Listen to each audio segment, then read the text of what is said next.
start. The following video discusses content from the movie Child's Play. This includes the ending and other important scenes. We recommend watching the movie before this review to minimize any loss of content. Disclaimer: we do not own the pictures, themes, or characters on this movie. They are used for entertainment and criticism and reserved by their respective companies. Thank you and enjoy.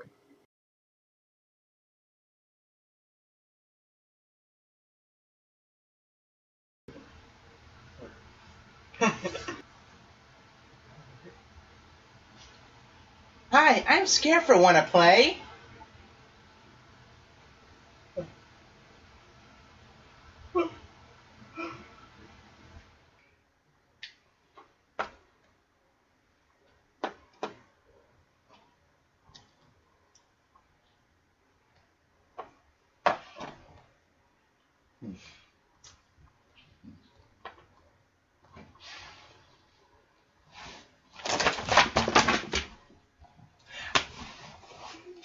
How do we even play this? Hello, I'm Scareful, and welcome back to Horror Harvest. I'm here with my good friend Edward over there. Cue ball. Yep. Oh yeah, as you can notice, he has become a cue ball, and It's not that bad. It's buzzed, but anyways, and I have an afro down today. I had work and that. Anyways, it's been a long day. It's been a very long day. Yeah. Anyways, going on to long days and having a rather interesting time. Child's Play, it's where, if you don't know anything about Child's Play, It might be better known to you as Chucky, or the Chucky movies. Yes. I find it interesting, how, it's so, they don't want to see the Chucky bride of Chucky, and it's so, in reality, it starts off as Child's Play. Yeah, in fact, it's Child's Play 2, what have you. Yes. And then it's just like, I think, is it like Child's Play Bride of Chucky, Child's Play Seed of Chucky? You might be seeing us do more of them, and you probably actually be seeing us at least do Child's Play 2, because, usually...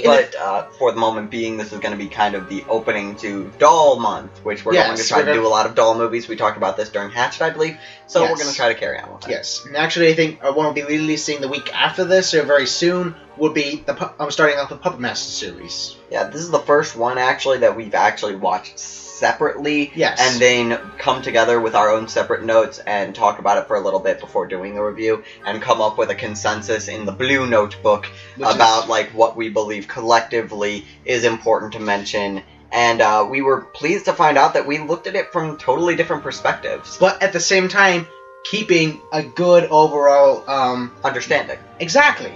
Yes, he looked at it from a story arc element, looking at the different parts of the story, whereas I looked at things such as the tone, the audio, the music use, the ways they presented the story.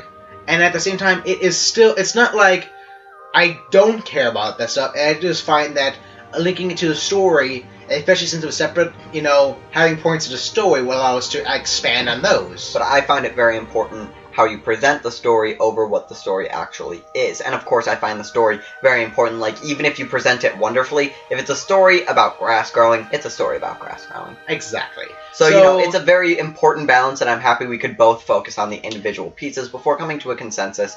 We're kind of dragging, so let's start at the opening. Opening, which actually was not bad. As you heard in other videos, we've been actually focusing on opening because it is a big plot point. And in this one, we get a good portion of it. It's rather fast. We get the motive of the villain. We get how the villain is created. And I really liked it, but I think it could have been presented better if instead of... I think we should explain exactly how they did it first. Alright, this is the original way, and actually I do agree they should have done it a little bit different, but we're not going to knack on them, we're not going to give it a worse review because of it. It was still done well. It was still good and well. I just stumbled. Anyways, the way it happens is you see a little bit of a police chase, and all of a sudden you see this guy running out and yelling for his partner, and the partner takes off in the car. What a bit of a douchebag. But, and that's the motive. It's supposedly probably a two-person, deal. Getaway driver, maybe the criminal, and... they're both criminals, but... Well, yeah, but you get what I'm saying? The one just mainly the driver, and the one actually does the acts. Yeah. Or, we don't really know about them. We don't really get much of a story behind the one guy, but your partner bailed on you. You're probably pissed at him. Anyway, so he runs into a toy store of all places. It's kind of I think it's a little bit rundown, maybe? Yeah, I think it's just ghetto toy store, but, he ran into a toy store, he was trying to get away, that's the place that was unlocked. Exactly. And in this, those one policeman follows him into it, and eventually he gets shot. And actually, we'll bring this up later, but anyway, this is going on with how they presented it. He gets shot, and the policeman's still trying to corner him, but he knocks over these bunch of good guy dolls. Good guy, basically Cabbage Patch Kids of this world. Precisely. And it's actually a bigger deal, actually. It's because it has its own TV series, has its own, Cabbage Patch Kids had a TV show it did? a while ago, I think. I did not know, actually. Yeah, I believe that. I think it did. I might be wrong, but... I didn't watch it. Neither did I. But I was watching Care Bears like a real man! Yeah. Okay. I'm not. What? Whatever. My cousin's really Care Bears. Anyway, carrying on. And so what happens is he's died because I think he got shot in the shoulder, and like when he's I think it was right about here, so probably right lung or so. Yeah. It's not instant death, but it's still It's like that dragging. You can still feel the pain. Anyway, so he sees it all. Of course he's gonna feel the pain. You get shot in the toe, you feel the pain. Fair enough. Anyways, we're still dragging. What happens is he takes this doll, and apparently he performs this voodoo spell, which he knows. Storm comes out, lightning strikes the store, catches everything on fire. And as we said in Club Dread, voodoo bailout, you know. It's such a bailout. It really is. And so, you see, all we see is the guy is now dead in the floor. The policeman comes out and just, and you still see the doll, which was right next to him. And that's all we see at the beginning. But as you were going to... How do you think, since you brought it up, how do you think they could have done the intro better besides this scene? I think that this showed too much for a horror movie, which may sound odd, but you need that air of mystery, that air of what's happening, or, linking things together on your own, so you're like, ooh, I hope that it's like this, how the way I thought about it gets you invested, gets you, in the story yourself, it immerses you. I think it would have been better, because they do show throughout the beginning some articles on the news and what have you. I think it would have been better if they just showed it and presented it as basic, a criminal had suddenly gone missing in a toy store while being chased by this cop, so that we get introduced to the cop that's used later in the story, that shows his face, everything. We get the character, we get what we need to get, but still leaves it simple as villain goes missing in toy store, sudden vanish, toy missing, something like that, and then they get a toy and we're thinking, oh crap, that's a toy store. You start to link it together yourself. And exactly. In fact, actually, they have a commercial. As we said, it's a big franchise. The Good Guys actually has this commercial. And so maybe after they do this whole sort of rundown of the news, cut to the commercial of the Good Guys doll, which would have been in the toy store. So... Anyways, that could have been one route that could have taken it, but either way, still a good series, still a good movie. Yes, of course. I just thought that would have been better. Anyway, moving on, because a little bit behind. What weird acting I'd like to bring up, because the murderer in the beginning, he gets shot, and his reaction, oh crap, I'm dying. And then, when he wants to say something dramatic, he's really dramatic. It's like, I am announcing with my voice, I must say something. It's like it fluctuates weird, it feels weird, and through the whole movie it kind of carries this vibe, but no more so than in the beginning when he does get shot originally. It does actually come back up later with Aunt Maggie when she gets hit. She's kind of like, she doesn't even it looks like she's walking backwards. She's like stumbling and falls out the window. Yeah, it's like she gets hit in the head. She's the first death of the movie, and she stumbles backwards and just keeps stumbling, and when she falls out the window, she turns around and falls and hits a car. It's kind of like it's just over exaggerated. It really is. The volume was also annoying. Yes. No matter where you watch it, because we watched it on separate things, I think it still carries on that in the beginning they're talking really quietly, and then suddenly thunder strikes and it's really loud. I kept having to change my TV settings. I mean, it might have just been, for instance, the setting maybe. For instance, if you got it off watching it online, it might have been different. If you're watching it on disc, it might have been different. We don't know. But as what we've noticed, there might be a volume issue in it. So yes, there's plot development, as we wanted to. Well, you wanted to cover it. Actually, I want to talk a bit about Chucky himself. The whole good guys thing, which I think is actually once again sort of like a play on words of trying to make it interesting of how he's a villain, so he can't be a good guy. He's a good guy. That's how you know he's the bad guy. Precisely. But it's like, the doll itself at the time era, it's like, I would say maybe 1980s, maybe sort of era-ish, you know, because you still have like these department stores, but it doesn't seem like any of you are that advanced. But this doll, you talk to it, it will say hi back, it will look at you, it will move its head and its mouth, and it's like, it seems too realistic. Its eyes. It's so too realistic, I think, for this era. And that's why he could seem just like a regular doll when he's open up, because he just turns and just says hi, and he's, "Hi, I'm Chucky, wanna play?" which is what the doll would say. Yes, the doll itself, you wanted to talk about, like, for the puppet month, or the doll month, whatever, you wanted to talk about the doll itself, and how it operates both on how it acts, and how it operates on a spiritual or why is it possessed? How level. Is it moving? This one is Down's spell. Which they do give a little bit of backstory on it, but I'm still calling this as a bit of a bailout. It's just something they threw in there, maybe briefly looked up, and sort of like, okay, you know, we'll just say it as something we don't know, so you can... The thing, what I'd like to say when it comes to things like this, is they're as strong as the sum of their parts. Like, as much stress as the material can handle that they're made of, is how much stress they can put into activity. I'd like to think that it operates that way, but for some reason they seem strengthened. They seem, like, stronger than they should be.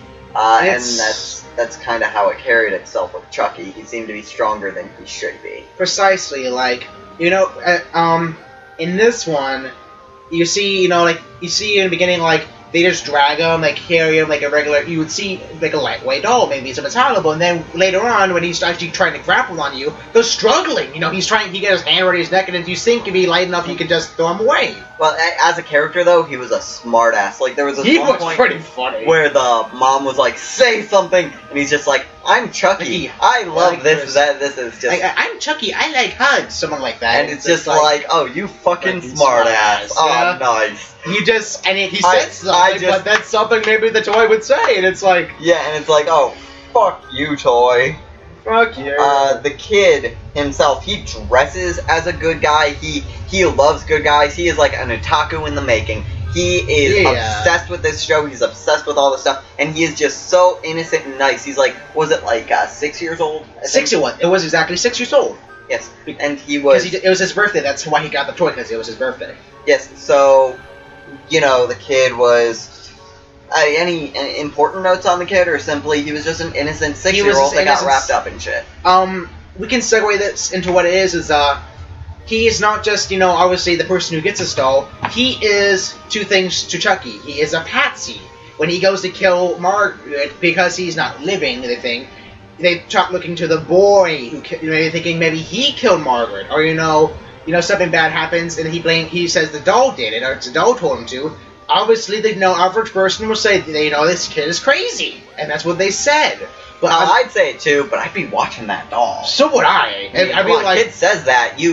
Kids aren't that smart to, like, blame something and, like... But honestly, when you see the flower on they'll blame other kids, but when it's, like, a doll or something, you're like, okay, what's the doll? Especially when you see the flower or whatever was in their shoes, it's kind of suspicious. But anyways, another reason why is, and this goes back to the whole spell, that Chucky needs this 6-year-old kid. I think his name was Andy. He needs his body because...